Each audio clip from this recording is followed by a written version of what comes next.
Hello, my name's Duncan Fleming and I teach Hermetic Kabbalah, and I'm going to be talking about the illusions on the Tree of Life. So the Tree of Life is a system that represents the whole of reality as a living organism. And like any living organism, it's made up of various unique separate parts, each of which performs a particular role. So the illusions that follow are a set of correspondences which relate to the 10 spheres on the Tree of Life.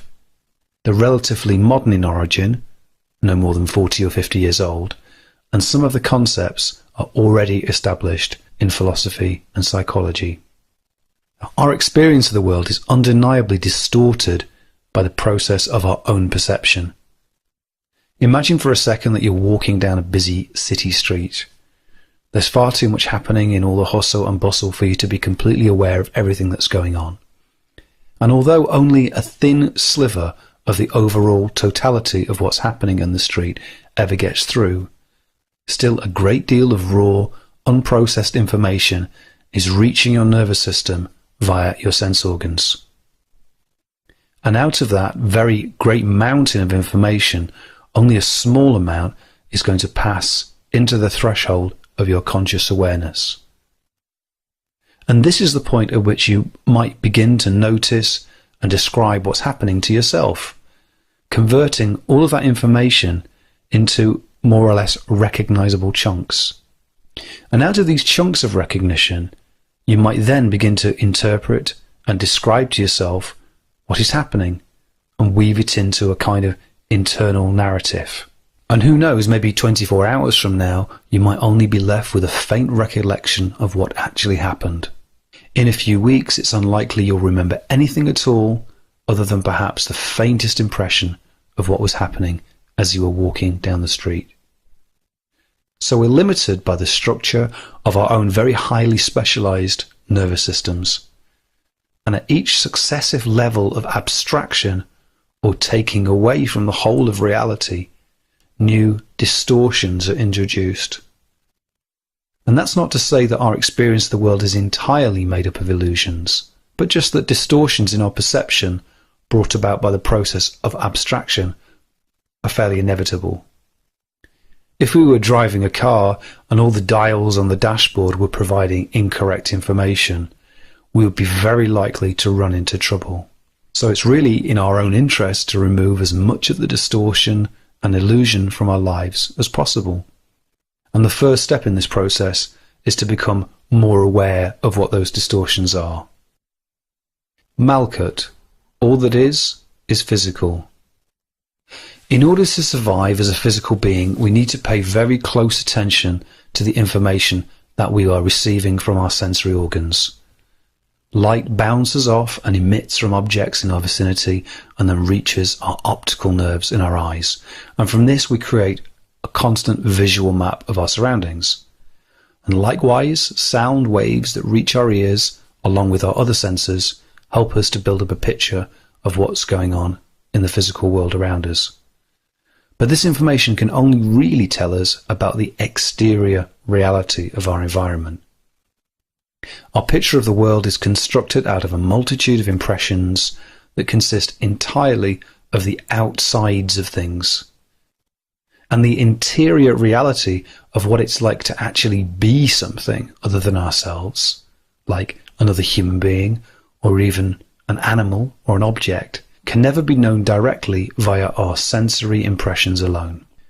The scientific method, being a systematic empirical study of the physical world built up over several centuries, has definitely helped us to stay warm, to be healthy, comfortable, and even to stay entertained and amused, and we owe a great deal of our well-being to science and technology. But it's worth making a distinction between the scientific method, which works on the assumption that there is a real knowable world out there that rational beings might be able to agree on, and a more formal kind of scientific realism which goes quite a bit further in making very bold claims about the actual ontological status of external reality.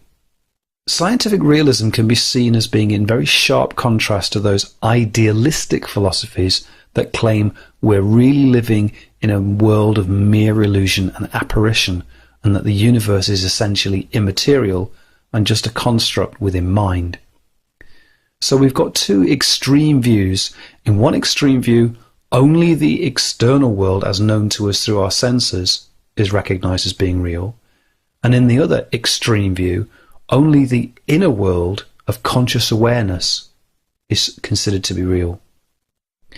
But of course, there's less dualistic ways of looking at life that recognize the validity of both the inside and the outside of reality. And we can look at these later. One danger in believing simply that the world described by science is the real world is that it tends to substitute the ineffably complex reality of what's actually going on with a consensus view that's made up of a bunch of commonly accepted working theories about what's going on. And likewise, it's rarely useful or even possible for scientists to examine the phenomenology, the inner experience of the world.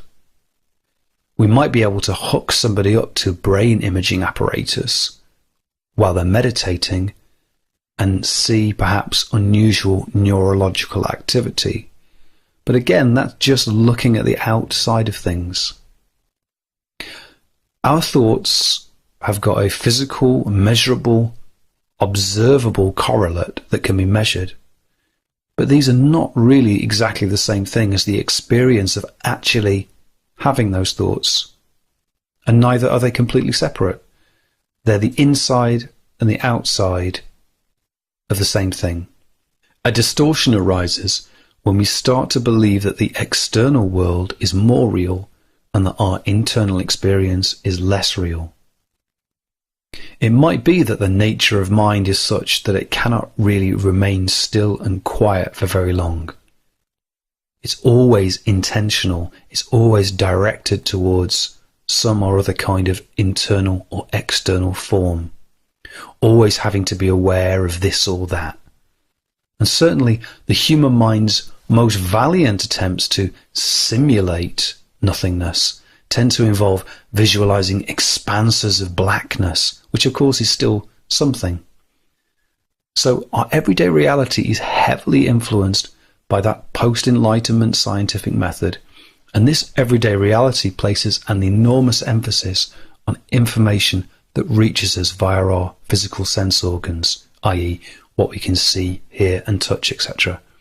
Even when this involves using sophisticated measuring devices or ultra-powerful microscopes, for instance, it's still ultimately preoccupied with looking at the outside of things, how they appear as objects in the physical world.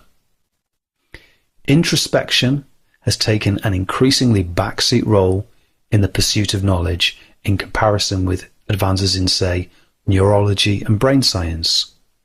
If a person reports that they've had an experience that contradicts consensus reality, then a scientific, logical response would be to place the burden of proof on those persons or that person to devise some kind of reliable experiment which can repeatedly and reliably demonstrate that that consensus reality is wrong.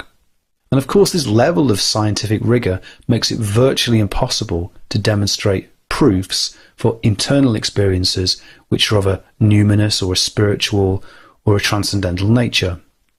That vast tower of multi-dimensional reality collapses down into a single-story dwelling where we fall prey to the illusion that the only reality is physical reality. Many people are convinced that consciousness itself is just an epiphenomenon, an accidental byproduct of those chemical processes going on in the wetware of our brain. Traditional Kabbalah has got a term for when reality becomes devoid of inner meaning and just appears to be a meaningless array of outer experiences. And that term is klipot, which means empty shells. And this ultimately is the danger of the illusion of Malkut. When we end up living in a world of empty shells, where everything has an outside, but we can't believe that there's really anything there on the inside. And of course, there is the opposite illusion, that of spiritual idealism, where we might believe that the physical world is a complete illusion and that we're entirely made up of mind stuff. So our challenge then is to discriminate between the real and the unreal and get to grips with the hard and heavy realities of the physical world. Ultimately, we can't bypass the lessons of our physical incarnation. We keep waking up in our bodies over and over again. We have to take care of our physical needs and look after our bodies. Like the flame that rises up from a candle, that aspect of our spirit which lives in the non-physical worlds requires our body and nervous system in order to do its thing. Take away the body physical, and a great deal of what we cherish as our self disappears too. Yesod, security. Considering that Yesod is a strong foundation that somehow weaves and binds together the rest of the world and receives and funnels all the influences of the other spheres above, it still manages at the same time to be incredibly ephemeral and illusory. Initial experiences of Yesod are usually all about appearance, glamour and transformation. Sometimes we encounter Yesod as a magical hall of mirrors or secret tunnels, and when we first go exploring in the bowels of our own mind, Yesod somehow manages to make them appear to be like a shimmering, fascinating, glamorous, seductive labyrinth of dreams. Indeed, the spiritual experience of Yesod is that of a vision of the machinery of the universe. Now, from the perspective of being at the very nadir of the involutionary arc, i.e. when we've completed the path of descent from spirit into dense matter, it appears to us that we can experience and understand the entire universe. Because Yesod is towards the base of the pillar of consciousness, it acts as a kind of receptacle for the emanations that are above, and then channels all of the influences of the upper spheres so that we can perceive them in a recognizable form. But what we're really seeing are just reflections in the mirror of Yesod. We create a simulacrum of the universe in our own imagination. And because we're creating it for ourselves, we can make it as neat and tidy as we want. It's only when we begin the outward journey of continuing evolution up the tree of life that we upset the apple cart, and we have to let this illusion go and encounter the upper Sephirot for real. We know that making repetitive patterns will produce a groove that makes tasks get easier and easier. At first, we might be aware of these patterns, and then after a while they'll start to become so stereotypical that our focused awareness will start to seek novelty and begin to notice other things. What was once at the very forefront of our emerging consciousness is now taken for granted. It's become a given, and in a way we're like spiders that are wandering round on a web of our own making. And these webs appear to have always been there, and it seems as if they always will be there in the future. However, they're constantly being destroyed and recreated. The illusion of security is that things are going to stay the same, that our usually comfortable headspace will fundamentally remain unchanged. And yet we all need a place to live, whether it's a house or a castle, a cell or a cocoon or a cave or a tent in the desert. The shelter that we live in must be at least temporarily stable and secure, and it's got to protect us from the raw power of the elements. But no matter how strong or secure our shelters seem, they can never be permanent constructions. In time, every tower has got to crumble. Our egos can create a false identity that's comforting, but we'll talk about this more when we discuss the illusion of Tiferet. At the level of Yesod, ego tends to fight back with a vengeance whenever it's challenged. For example, if we encounter somebody who's evidently cleverer or more talented than us in some way, or who excels in a skill, in a capacity that we like to think we've got, then we might feel an unreasonable urge to undermine them somehow, instead of simply accepting that this is so. We might feel unduly threatened, because actually on some level our very existence might be at stake. And this inevitably stops real change. The cocoon of our ego becomes a prison cell, and we get trapped in our own protective shell. And we all need to undergo major changes from time to time, and that process can be more or less traumatic depending on how attached we are to the status quo of our current situation. The only way we can really overcome the illusion of security is by learning to trust in the foundation of our being. And that's not to say we should blithely ignore the fact that there is pain and suffering and confusion in the world, but we have to learn to trust in ourselves, both in our intrinsic good nature and in the strength of good that there is in the unfolding, self-righting nature of reality. Hod, rigid order. On the tree of life, Hod is situated at the base of the pillar of form. Higher up the tree, we might encounter form as the all-embracing containment of Bina, or the limits and boundaries and law of Gevura. But in Hod, form manifests as an ever-increasing granularity and detail in complex structures, and the capacity to differentiate and categorize all those different aspects of the world. More importantly, our own Hod gives us the ability to make maps out of the world, and if we're not careful, to live in them rather than in the world as it really is. Hod provides us with information rather than knowledge.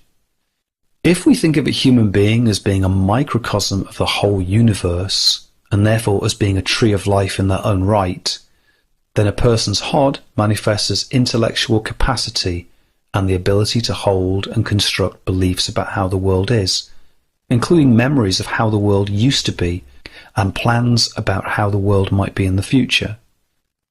These beliefs range from our core assumptions about the nature of how things are to everyday working assumptions about what's going on.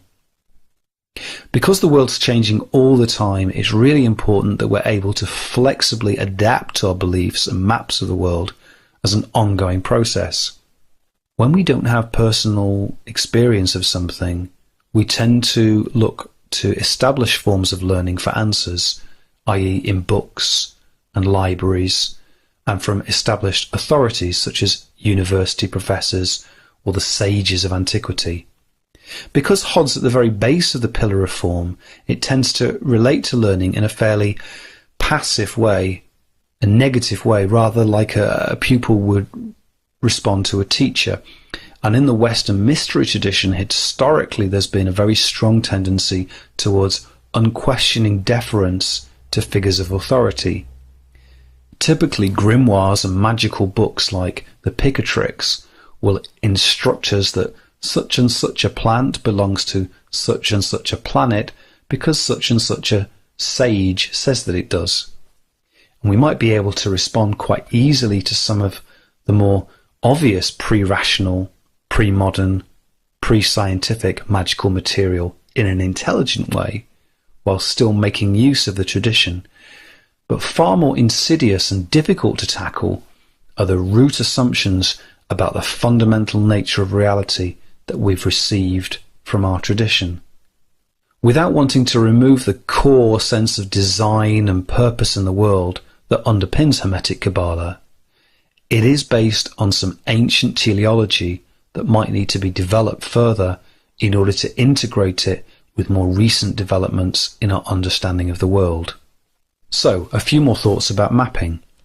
Maps don't show absolutely every detail about the territory that they represent, but rather only those things that are relevant to the map's purpose. A good map is a deliberate act of abstraction. So we need to be conscious abstractors, aware of the nature and purpose of the maps that we're creating. The illusion of Hod is that of rigid order, and partly this is about getting mixed up between our representation of reality and the reality itself, and then believing that when reality contradicts our own internal map, the reality must be wrong. Some so-called rational people can have very fixed beliefs which are actually irrational. One's ideas can get calcified over time, just like stone, and become rigid. Another component of this illusion is the misconception that analysis is somehow equivalent to control. i.e., because we're able to dissect things in our heads and break them down into their component parts, that somehow we have control over them. Admittedly, this is an important process in developing technology and ability to work in the world, but our HOD function doesn't always realize when it's out of its own depth. And this is especially so when the intellect attempts to analyze the emotions. I'm not talking here about using a cognitive behavioral approach to be more aware of one's own dysfunctional schema, but rather that peculiar tension that occurs when we're overwhelmed by a really strong feeling, and instead of simply accepting and experiencing our emotional state until it moves on, we try and dispel the uncomfortable feeling by retreating into our intellect and analysing it to death, trying to verbalize the non-verbal, trying to convert feelings into words because words are easier to manipulate. What is this that I'm feeling? What's the reason for this? There must be a reason. I must understand the process. Again, the illusion of HOD occurs when we believe that by relentlessly analysing something, we can have some kind of control over it. It's worth noting that sometimes people can start off very mentally flexible and then become worse over time. For example, experts who get stuck in the paradigm of the era in which they originally did their main research degrees or had their first breakthrough. And even though many further developments might have taken place in their field, they feel a very special affinity and attachment to all the hard work they did at a particular time, at a particular place in the past. And so they're unable to move on and move with the times. The illusion of HOD can become a trap and lead us into negative, self-fulfilling prophecies. Our beliefs affect our perceptions, which in turn reinforce our beliefs. So what's the antidote to the illusion of rigid order? Well, we need to remember that Mercury is a trickster. We need to be aware of our own fallible mapping process. We can develop an increased awareness of our own belief systems, and meditation can help here. And one surprisingly powerful self-hypnotic method is to visualize a large garden representing one's beliefs. Inside the garden, there's a multitude of flowers and plants and trees growing, and each of them represents an idea or belief that we hold. By going in and cultivating the garden through planting and pruning and weeding and so on, we're actually changing the way we think. And this can carry over into our everyday life, creating permanent beneficial changes. And we can also practice something called counter-attitudinal advocacy. That is, spending time deliberately playing devil's advocate, thinking about and appreciating beliefs which run counter to our own. The cognitive dissonance that this produces can actually lead to a moderation of our more strongly held views. But ultimately, the illusion of rigid order needs to be shattered if we're going to continue a pattern of lifelong learning and be of use to the powers that be. Netzach, projection. Netzach is both the partner and the polar opposite of HOD, and so, as you'd expect, the illusion of Netzach is linked to the illusion of HOD, but in relation to the sphere of emotions. It's the feeling that one knows or recognizes what the world and the people in it are really like, and it's distorted by our own needs and desires, leading to the illusion of projection. It's from the sphere of Netzach that we evaluate the world, as in we project our own values onto people, places and things, and then judge them accordingly. Netzach, being at the base of the pillar of force, deals with energies and forces. It's fluid and energetic, and although it can be illusory, it's often connected with genuine empathy and sympathy, so it can be a force for unselfish love or of appalling selfishness, depending on the circumstances. Because at the level of Netzach, we're still looking for something or someone from outside that's going to be our salvation, that will somehow bring us back into a state of grace and well-being. We're looking for something to help us feel connected and whole and complete.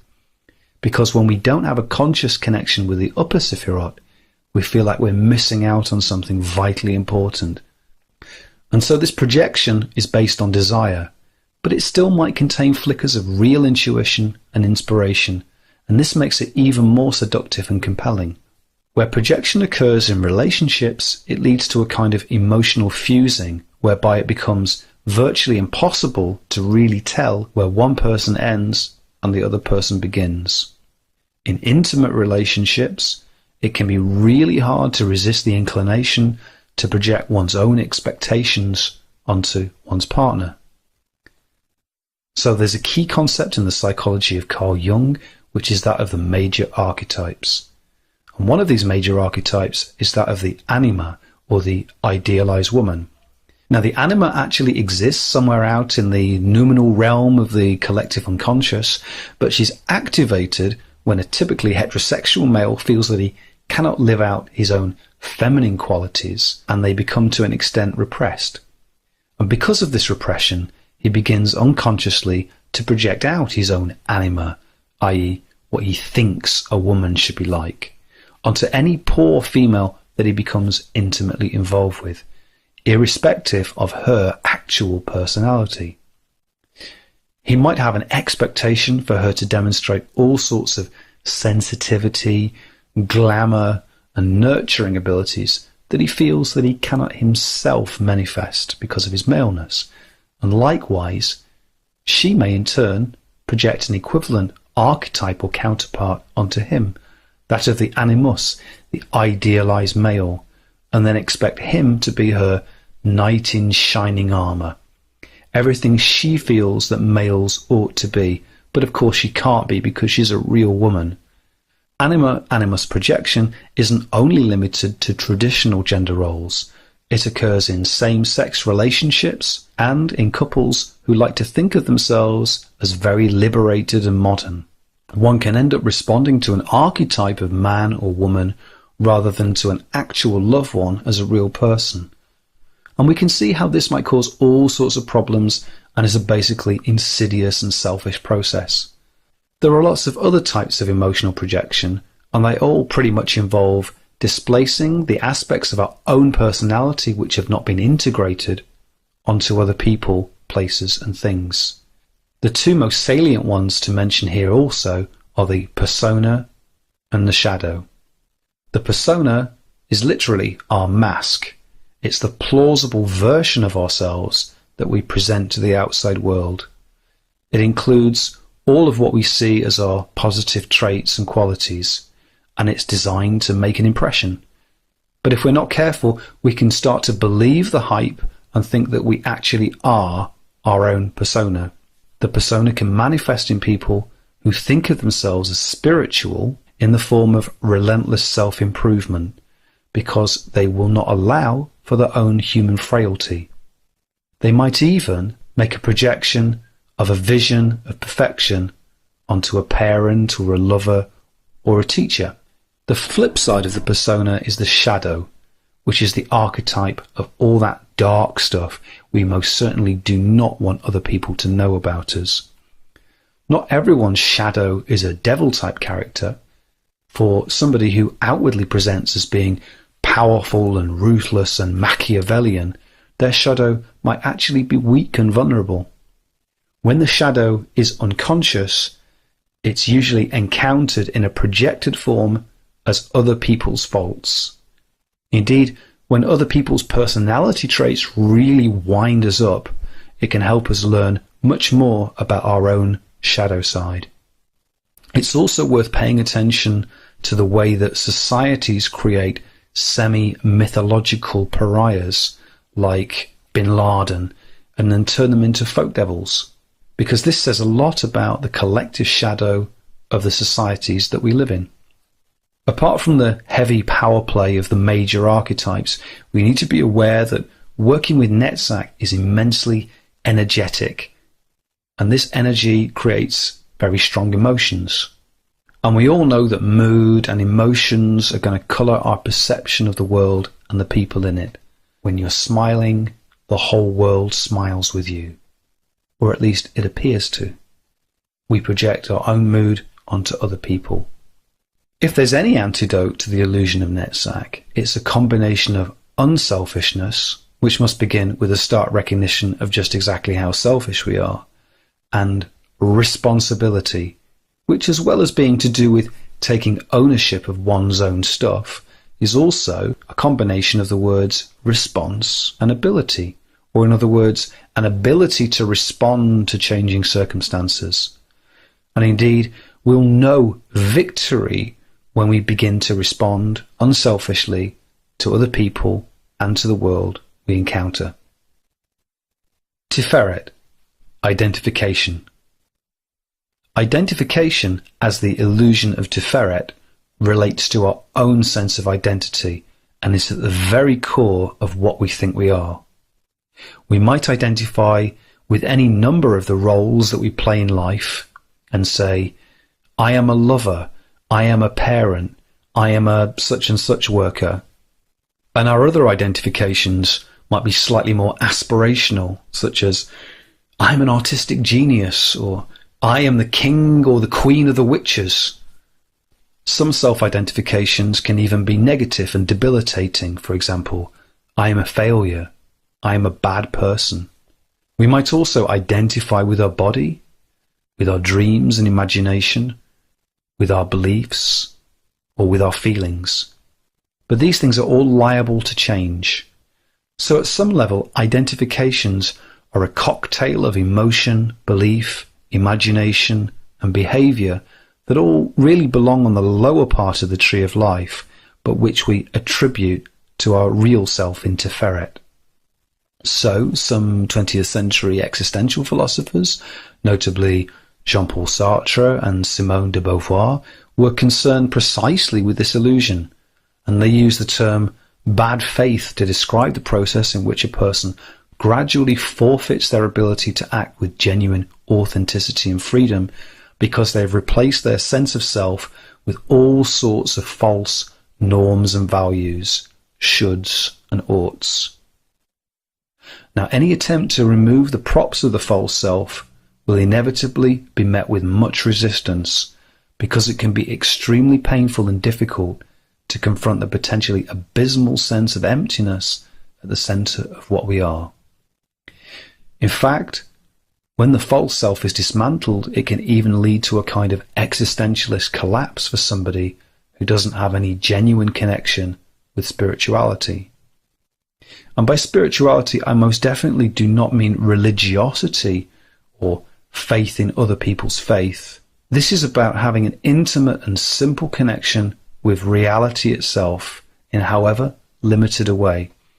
It's an awareness of that all-containing nothingness in which you, me, and everything that there's ever been is happening. You can't see it, you can't taste it, because it's not anything. Without this basic awareness, removing the illusion of identity leads to a horrible sense of hollowness, and to thoughts such as, if I'm not anything, then I must be nothing, i.e. nihilism.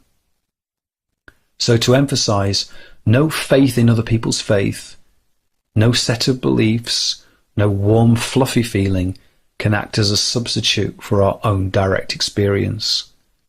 Because that real experience is not something other or unknown. It's actually always been there for everyone at all times, hidden in the background, covered up by changing forms. And until we begin to dismantle the false self, the ground of our being is too absolute, is too simple, and too obvious even to be noticed through all the noise. The illusion of self-identity is also linked to the vice of Tiferet, which is pride. And nowadays pride is usually used in a very positive sense to do with having positive self-regard. So we're talking about something slightly different. I suppose we're all fairly good at something in life, even if it takes us half of our life to figure out what that is. And a lot of our life's achievements might actually be due to outside factors such as our genetic makeup, our family upbringing, our environment, community, where we grew up. And yet we tend to attribute our positive achievements, such as our material wealth, career success, and any particular skills that we've got, like eloquence or physical strength, as being somehow innate personal qualities that are just part of the inner us. It's all very normal, and actually we know that a self-serving attributional bias is quite important in maintaining normal, healthy self-esteem. However, when we start doing lots of work with Tiferet, we begin a process of amplifying this effect significantly. And this amplification can lead to some really serious false identification with a set of beliefs or behaviors. The vice of pride can be thought of as an over-attachment to the fruits of action. And indeed, pride can help us increase our motivation and performance. But all vices are ultimately vicious, and they need to be first accepted and then overcome.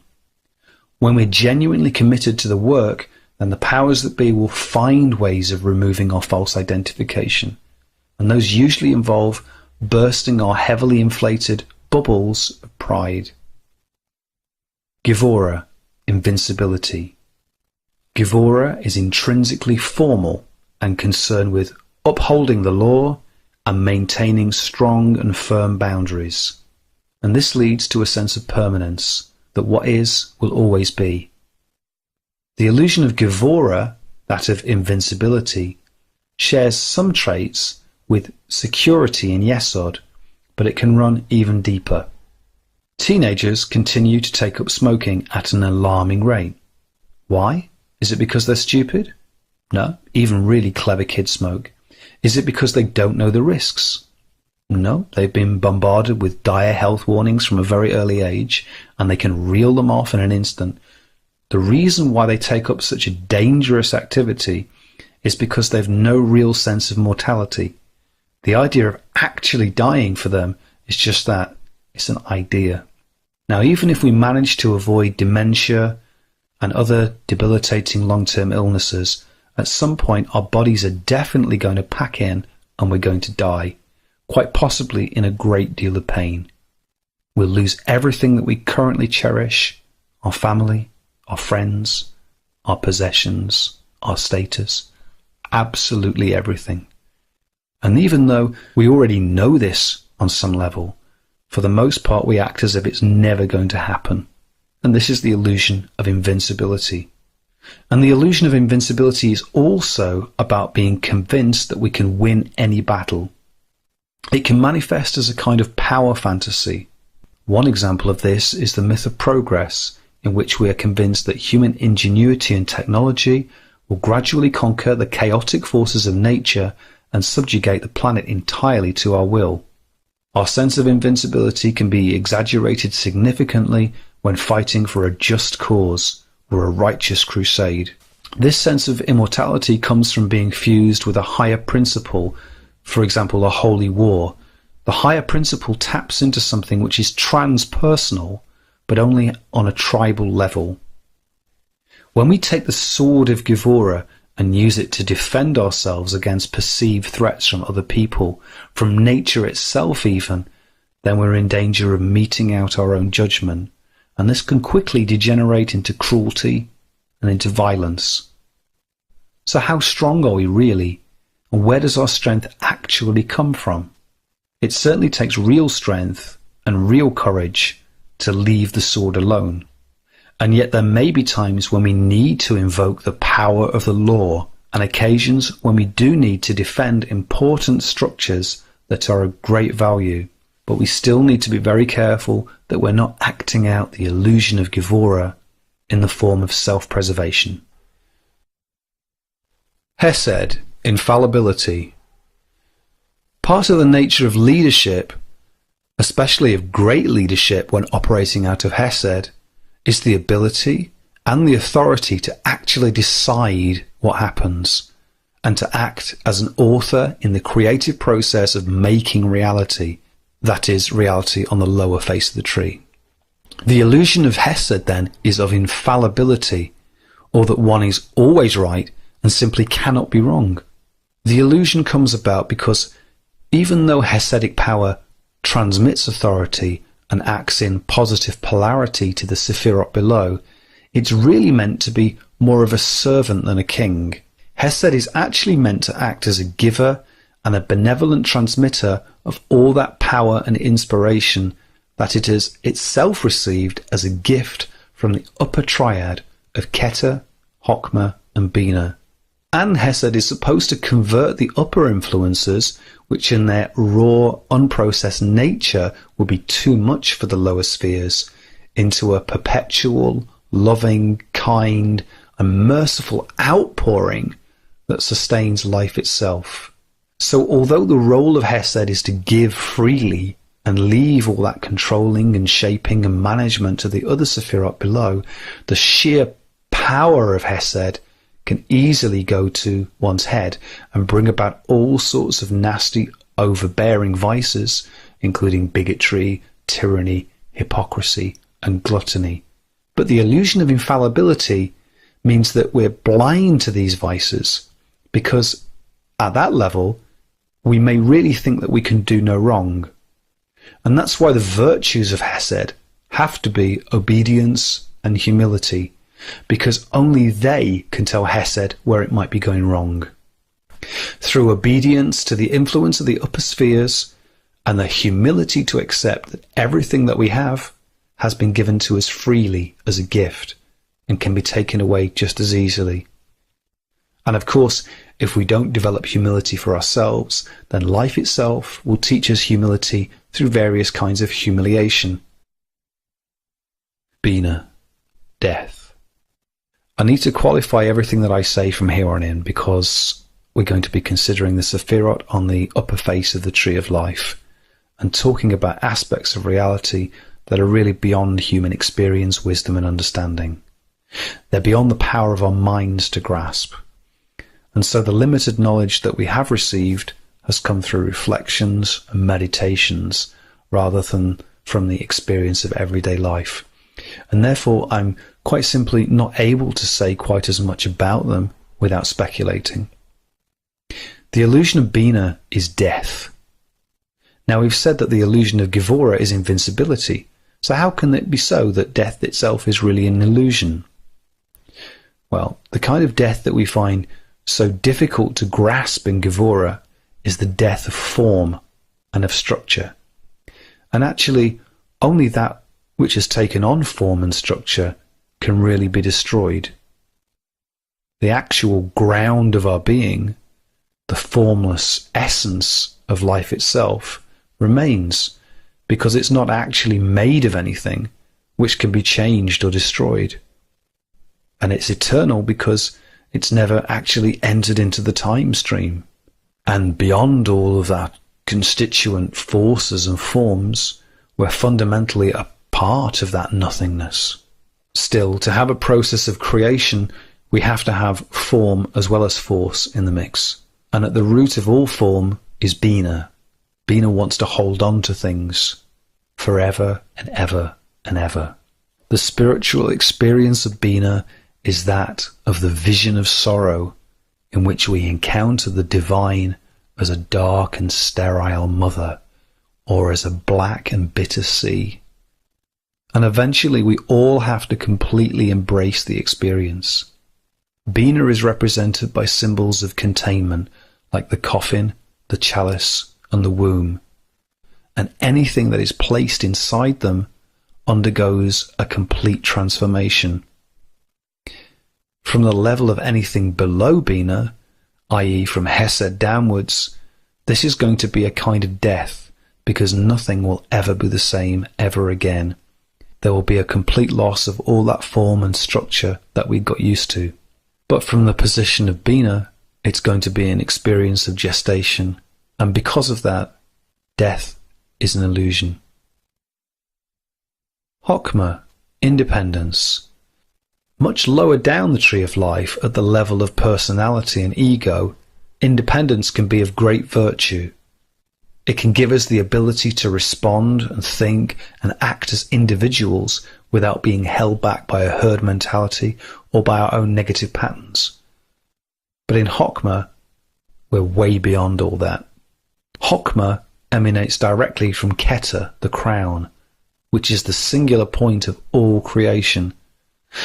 And because it emerges directly from Keter, Chokmah is able to see God face to face, so to speak, and can experience complete at-one-ment with the crown of unity, overcoming any illusion of separation. And yet Chokmah has two faces, one looking to God, and another which, as the Father of the universe, looks upon Bina and the rest of the tree, and in doing so pours out all of the force that seeds the universe. And it's from this aspect of Chokmah from which the illusion of independence springs. Because in the act of instigating the process of creation comes the initial split, comes the beginning of duality and the forming of an I-thou relationship with all that is. This is the beginning of the illusion of separation or independence.